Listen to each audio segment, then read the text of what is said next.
are your 2024 World Champions!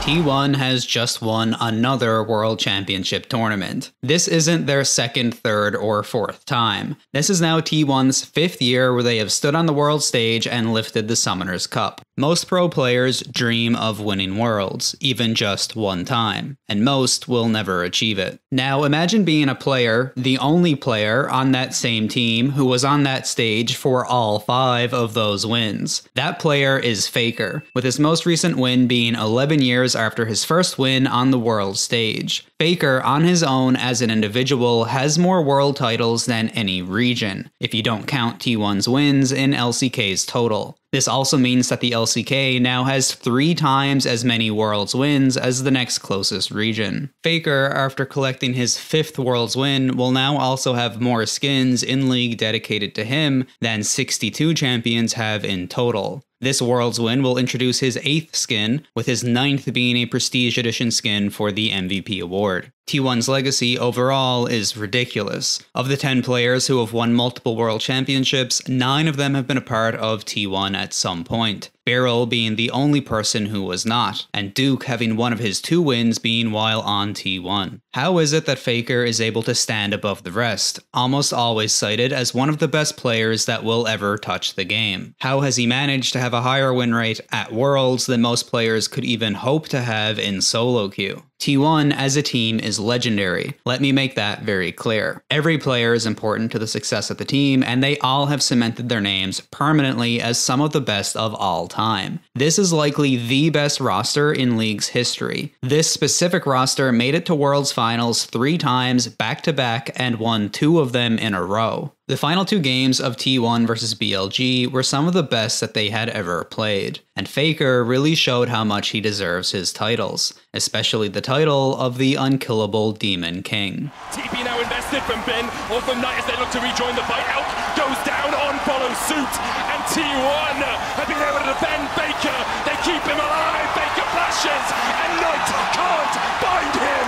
Ben trying to get the damage down onto Faker. He'll hit him with the harpoons. Faker dodges away with the Q3 and manages to live through the Leandries. The rest of T1 beginning to collapse. Faker's going to fall as he blocks the stopwatch, manages to buy himself a second. Owner here to save his mid laner once again, and Faker still stands. The Unkillable Demon King, unkillable one more time. This video is going to focus on the story of T1 at Worlds 2024, focusing on Faker in honor of him receiving MVP at Worlds. Your 2024 Oppo MVP. For the second time. In Worlds 2024, T1 went from a 4th seed team to being world champions. They only barely made it to Worlds off a 3-2 victory against KT. The final 2 series of Worlds 2024 would both turn out to be record-setting events. T1 versus Gen G would be the most watched non-finals match in League of Legends history. This also placed it among the top 5 most watched esports events of all time. This was obviously a heavily anticipated match, with Faker facing off against Chovy. When people talk about who the best player in League is, Chovy is a very strong candidate. It's no surprise this match would have record-breaking viewership and be one of the most viewed matches in League's history.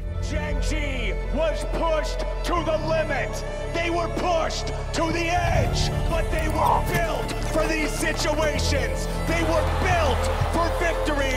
They were built to win, and they will do just that. 페이커 선수 새로운 미래를 열겠습니다. 초비 선수 미래를 원한다면 증명하세요. The series overall was incredible, but the ending was nothing short of poetic. It was the final match, 32 minutes in, with both teams around mid lane. Owner got caught by an Ashe arrow, and Keen on Poppy flashed in on Faker, stunning him against the wall. This situation might give you flashbacks to something you've seen before. That's because 7 years ago, during the final series of Worlds 2017, in this exact spot, this is what happened in T1's match against Samsung Galaxy. I just covered this in a video about the Ardent Sensor meta, so if you watch my videos, you remember what happened here very well. Flash ult left. They've caught Faker. They've got the CC. The mid laner is down. The Unkillable Demon King has done just that. Ruler caught Faker with a flash ult on Varus, just like how Keen caught Faker with a flash E on Poppy. In 2017, this catch led to one of the most devastating losses in League of Legends history, with T1 losing Worlds and Faker losing in the final series of Worlds for the first time. In 2024, in this exact same spot, it seemed like history was repeating itself. This time would be different. T1 fought back. Follow him into the death chamber as the Impale is decent. Ona's still alive, he's so tanky, and it's Gumayusi taking matters into his own hands. The spears go wide and the Poppy goes down. It's a double kill for the Skarner, and Chovy's still alive. There's a bit of damage, but he gets over the wall, flashes, but the bone skewer finds him. T1 managed to beat Gen G, which is the team that Samsung Galaxy eventually rebranded to after being acquired by KSV. In a post-game interview, Faker said, "I think Chovy played very well. Given how talented he is, I'm confident he will win Worlds someday." It says a lot about Faker that even after all of his achievements, he's still humble and shows a lot of respect for his opponents. I really can't think of much higher praise than Faker himself telling you that he thinks that you will win Worlds someday. Out of everyone who could possibly say that, he's easily the most qualified. The series was incredible, and as mentioned, it set a record for the most viewers of any non-finals match in League history. The Grand Final series, though, T1 vs BLG, would set a record for the most watched esports event of all time. Not just in League history, but in esports history, with almost 7 million viewers. And it definitely earned that record. Going into the series, BLG had never lost a best-of-5 series against T1. They had played 3 times, once at MSI 2023 and twice at MSI 2024. BLG won every time. T1, on the other hand, had never lost a best-of-5 against an LPL team at Worlds, ever. In a pre-match interview, BLG Bin said, "T1 has a 100% win rate against LPL at Worlds in best-of-5s. That's only because they haven't faced us yet." Later in that same interview, he said, "You could say T1 always beats LPL teams at Worlds, but I don't care, because our win rate against T1 in best-of-5s is 100%. I think tomorrow we will also have a very easy time winning. We will 3-0 them." The unstoppable force was meeting the immovable object, and one of those records had to be broken. And it's 5 games of glory, I hope,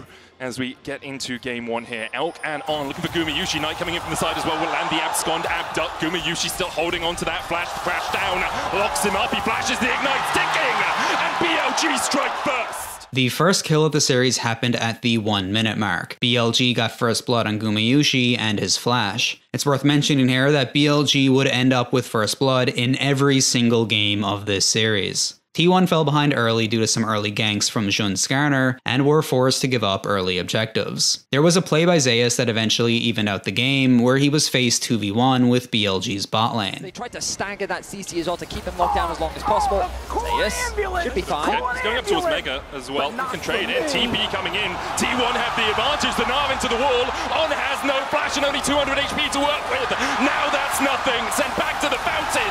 Bait sealed. Out down. The game evened out enough for the teams to trade Dragon and Herald, rather than T1 having to give up even more objectives. At this point, they were down around 2,000 gold, but were caught out while pushing down mid lane. Find that TP play, now they're behind in terms of TP. The arrow connects mid. Zeus able to walk away for now. Shadowing Strike will get the stun. The Magnus Storm coming in as well as BLG look to collapse. Already they've locked up T1 in the middle of the meat grinder, and one has gone down. Zeus falls. Faker getting chased out as well, and Bin's flashing forward. Faker will manage to dash across towards the red pit, but Gumayusi does not have that same luxury.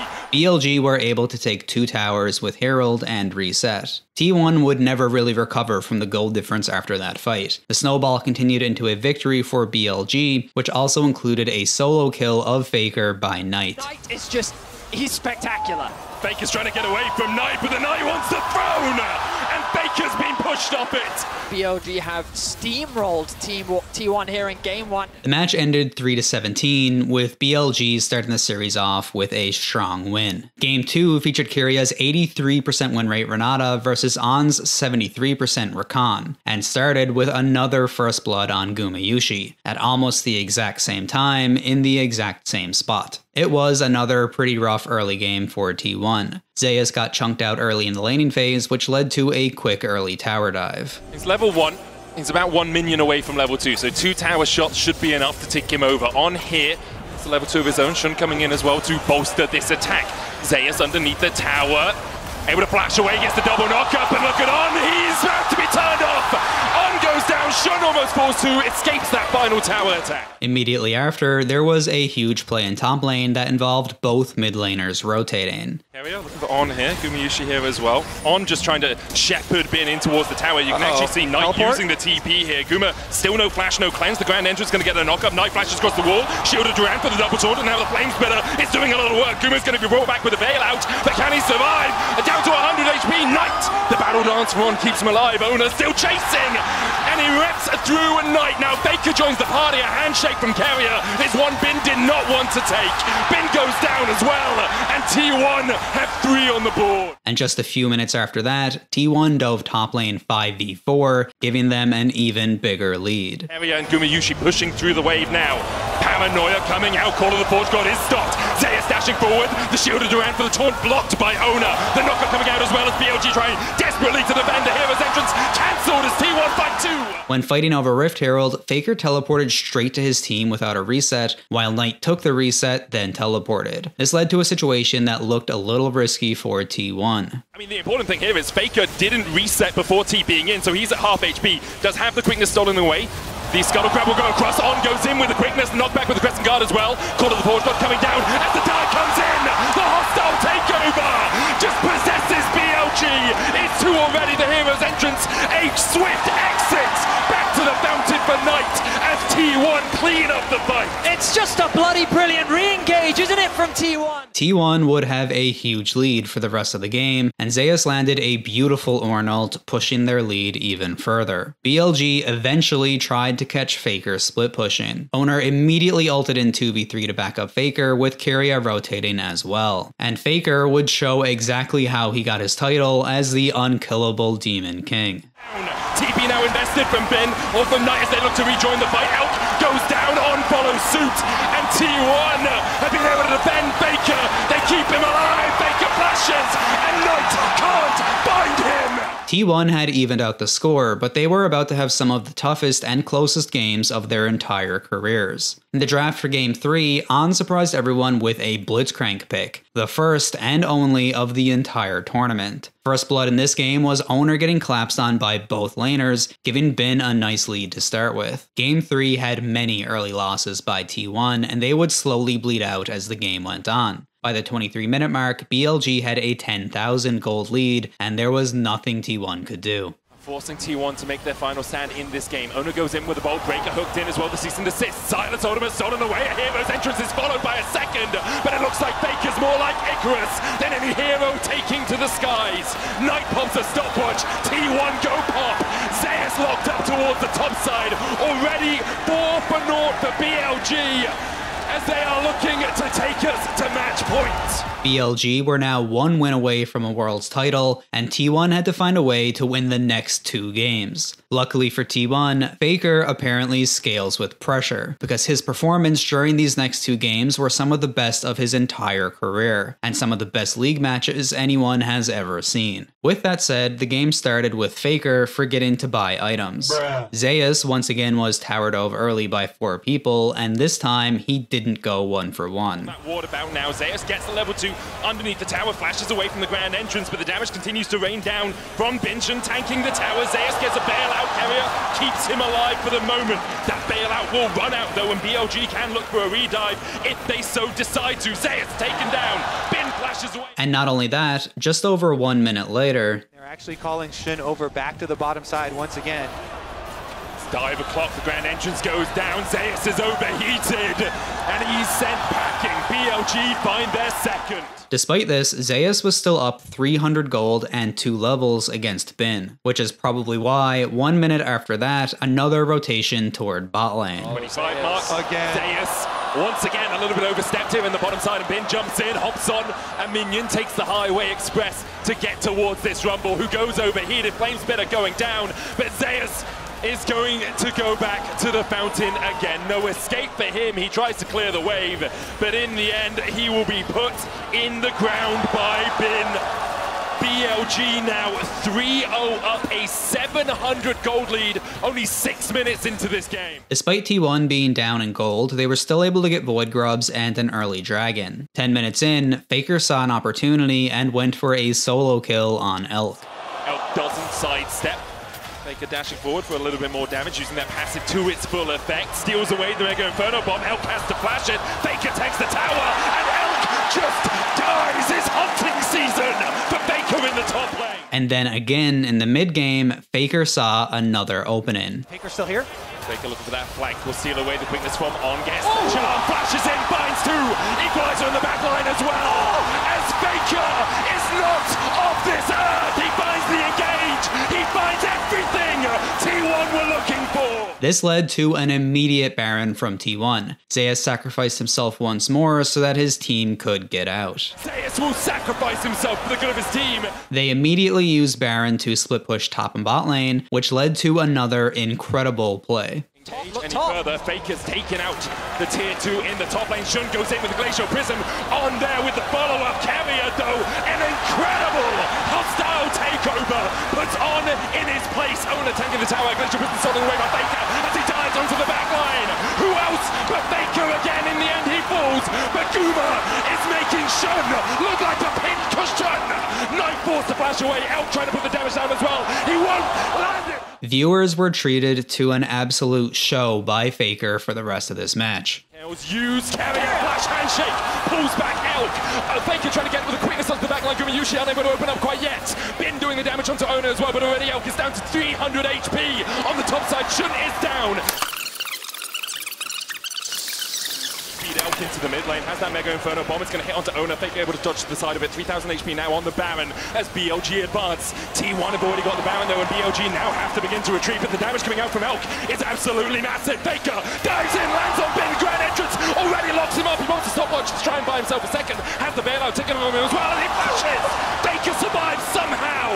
Looking at that flank position, his Mega Knot is going to expire pretty soon, and Faker's looking for a flank of his own as he TPs in towards this blue side. Bin now on the wrong side of the rift, it's Faker's hunting, and he's looking for a bit of the flash forward. Xenos Peasant's Knight able to flash away as well. The hostile takeover comes up short. The Gnar stolen away by Faker. Locks Bin against the wall and puts him 6 feet under. Shun next on the menu as Gumayushi begins to open up. Shun taken out by Zeus. The equalizer does exactly that for T1. It's going to equalize this series at 2-2. The reigning world champions will not go down that easily. They will push us to a deciding Game 5. With the series 2-2 and everything on the line, T1 had to perform. In Game 4, Faker really stepped up, and his performance on Galio in Game 5 will go down as some of the best in his career. In 2017, Galio was one of Faker's main picks, and is often seen as one of his best. When he locked it in, the reactions from viewers said it all. 你真选 Faker 你要干嘛呀 Faker 直接祭出自己的武魂真身又来了，又是加里奥，又是拳皇班。我操大飞来了不是我操心脏重停前面先推到 S3 的刺客再推到 S7 的大飞你以为对面是 RNG 吗 S7 的加里奥他又来了 Bin, Knight, and Zeus were all also playing champions that they were very comfortable playing. One last time we go to Summoner's Rift. One last time we see the defending champions battle against the first seed from the LPL. One more time we see these titans on the Rift. Just a couple of minutes into the game, Faker had been trading with Knight and tried to get a Flash E to secure First Blood. He ended up missing, and Faker was now stuck laning without Flash. He's gonna get the first move, but Faker under attack. Has no flash, just his punch gets hit, there's the charm as well, and Faker might fall first in the finals of the finals.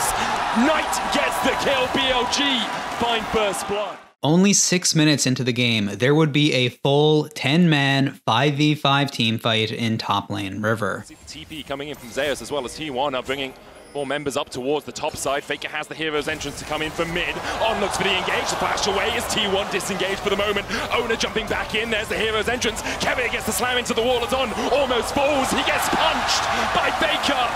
and now Bin and Shun have to escape, but Zeus does not want to let them get away. The explosive cast knocks them back. In the end, T1 will win the fight. In a series that has been so focused on Grubs, in the game number 5, all 10 players show up. They set up for the Grubs extremely well, and BOG got caught off guard. You feel that, Venius? That is a wave of T1 fans. Oh, Keria with a good set fast person. TP coming in from BOG as they look Here he comes. to make the play. Spear rush forward by Knight, holding the charm. Doesn't get stunned. The charm hits Keria. Flash forward with the counter strike. Keria falls first as Gumayusi brings the feathers back and almost takes down On. Owner caught underneath his own tower, but he will fall even in the Cataclysm. BOG find 2. Guma's walking away wounded. And just as we talk about him, he makes the play happen. 3 kills now for Knight. Pings coming down from the side of T1 of the bot side jungle. Zeus finds On, Shadowing Strike going in, the crash down as well. Bin looking for the follow-up here onto Zeus, the hero's entrance, and On just oversteps. 28 minutes into the last match of the series, the game was pretty even. There was a slight 1,500 gold lead in T1's favor, as well as a 2-dragon advantage. How exciting is it that our entire year of professional League of Legends is going to be condensed down to presumably a big fight now to break open the entire series and determine the world champion. It's just absurd, and for the players down there as well, that weight on your shoulders. I'm nervous, and I'm not even playing. It's just monumental. It's not just you, it's not just your team, it's your fans, it's your family, it's your region that have supported you through thick and thin. And Owner, very close here. Pressure on you, Shadowing Strike going wide. Shun tries to dash across the wall, but immediately he's locked up, goes in with the Cataclysm. Gumayusi pops the Feather Storm. Owner looking to re-engage onto On. Shun down to half HP. Bin gets onto the back line. Gumayusi cleanses away, but Bin has already put him in the dirt. Kevi is next up. BOG find 2. T1 able to back away for the moment. At this moment, T1 was in a 3v4 situation. It looked like their dream was coming to an end, and that it would be BLG lifting the Summoners Cup as the 2024 World Champions. As T1 retreated, Bin saw his chance to teleport behind them, blocking them in. Their back was against the wall, and it looked like the run was over for T1. 아들, 결승 진출 축하하고 아빠가 현장에 없지만 한국에서 열심히 응원하고 있어. If there's one thing that Faker has proved though, it's that he scales with pressure. With their back against the wall and nowhere to run, Faker flashed in. Oh, they go back in! Faker flashes in, and down goes Knight! Once again, when you need someone, when you need anyone to stand up and show just what this game's all about, it's Faker! He finds another! T1 5-5! And alongside it, the Baron in their eyes! The hero's entrance was true to its name as Faker in T1's dire moments descends from the sky and T1 turned the fight in their favor. The crown may be heavy, but it belongs to Faker! Faker's call to go in 3v4 and his aggressive flash taunt was nothing short of a game-winning play. This is one of my favorite plays of all time, and seeing Faker E through the Zhonya stasis to catch Elk was the cherry on top. The casters were barely able to get through the replay of the fight because just 1 minute later, Zeus was cut out of place 1v4 in top lane. Channel time in T1 strike. Wait a second, topside, Zeus under fire! Keria, Gumayusi, and Owner were all nowhere close. They were completely unable to help from the mid lane. This looked like another brutal situation for T1. Zeus had no way out, and there was no way for T1 to even the odds. Except for one factor. Faker was in ult range, and in the most high-stakes, high-pressure situation possible, he refused to abandon Zeus, ulting in 2 versus 4 with the World Championship title on the line. It's caught out, killer instinct in by Elk. BOG collapsing, 4 members strong, the hero's entrance. Oh, Zeus! Faker joins the fight! Elk with the stopwatch, Faker in the middle of them all, and it seems like death may have arrived, and his name is Faker! He's here for your lives! The rest of T1 begin his collapse. Faker's gonna call. 어떤 어려움이 있어도 저희를 믿어주신 모든 분들 5번째 우승은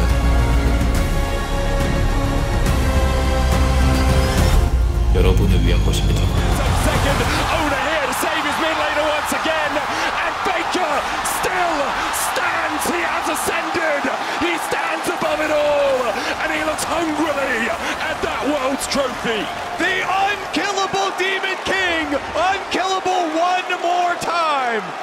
Unbelievable once more. How does he keep doing it? I mean, with the Baron buff, Fornham is dead. It's only Knight left to defend his base. His crumbling kingdom at the hands of T1. An inhibitor will fall, and T1 set their sights on the Nexus.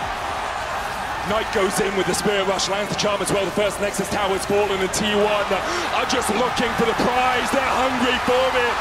T1 are the past, the present, and the future. A new era, the same empire. T1 are your 2024 World Champions.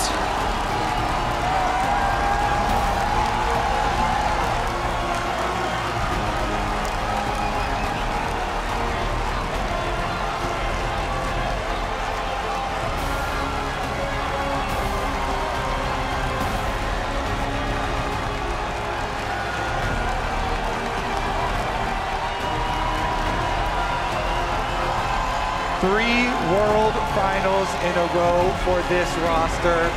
2 of them victories, Vedius. T1 had won their 5th World Championship title, with Faker making 2 diabolical plays back-to-back 1 minute apart that were both completely game-changing. These are hands down some of the best plays of his 11-year career. It's no surprise that he would receive his 2nd MVP award as a result, making him the only player to achieve that as well. I can only imagine what it must have been like for BLG, who had 2 game-winning situations backfire so badly in such a small amount of time. Before moving on, we need to go back to these 2 plays though. There's no doubt that Faker was the star of the show here. In both situations, he made the play that led to T1 winning the tournament. Both of these plays though only worked because of the incredible teamwork from T1. When Faker flashed in 3v4, his team was right there with him, no hesitation. Throughout the tournament, every member of the team made plays that showed just how strong this team was, which is why many people consider this to be the best roster ever. When Faker ulted in 2v4 with Zeus, it was almost a 2v5 situation. The casters missed it due to the chaos, but Knight was teleporting in. Keria managed to cancel it in mid lane with Poppy's ult. This cancel was just as game-winning as Faker's decision to ult in. Zeus and Faker almost killed Elk right at the start with a Gragas Galio ult combo. Faker managed to snipe Elk with Galio's Q. When Faker was coming out of stasis from his own stopwatch, he used E to perfectly dodge Jarvan's EQ combo. Not only that, before going into stasis, he used Q on himself, meaning that Bin tanked the full damage of Galio Q, waiting for the stasis to end. The very same E that was used to dodge Jarvan's combo also killed Bin. When the play started, Gumayusi and Oner had both started rotating to top lane immediately, and they barely made it in time to get Faker out alive. Even though this ridiculous play started as a 2v4, potentially a 2v5 situation, every member of the team would end up doing something to help turn the game around. The call was made and the team worked together to create one of the most exciting sequences ever to end a Worlds final during the most viewed esports event in history, which also resulted in their 5th Worlds Championship win and Faker's legacy becoming even more unbelievable. Based on votes cast by a panel of experts, each representing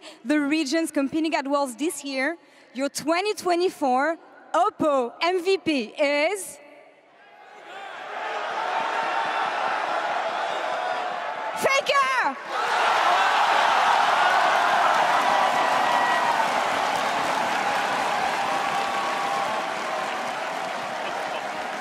왜 이렇게 멋있게 생겼냐?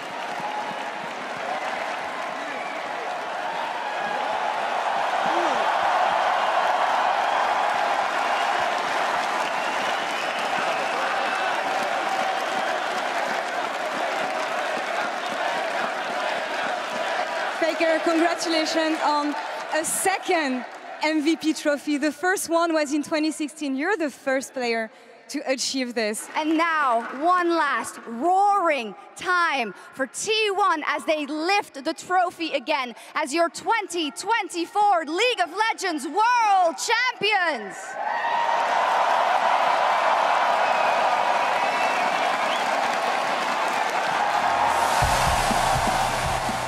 During the 4th game of the final series, Faker also got his 500th kill on the world stage, making him the first player to do so. The next closest to this is Deft, who at the time had 405 kills total. The theme for the Worlds tournament was Heavy is the Crown. Well, apparently the trophy is too, because Zayas bonked himself on the head with it while celebrating. Thankfully, he was okay. The reason I'm mentioning it is that you can see Owner burst out laughing while Faker checks to see if he's alright. I just thought it was cool to see the players interacting like that on the world stage after fighting so hard to get that victory. T1's run during Worlds 2024 was one of the best of all time, and seeing Faker lift the Summoner's Cup for the 5th time after putting on such a display of skill just felt right. I'm curious, what did you think about Worlds 2024? For me personally, I think T1 vs Gen G and the final series was some of the most fun I've ever had watching a League event. If you watched Worlds, what was your favorite part? Let me know down below. Before finishing up, I wanted to take a moment to thank you all for supporting the channel. Every like or comment really does go a long way, and as always, thank you for watching.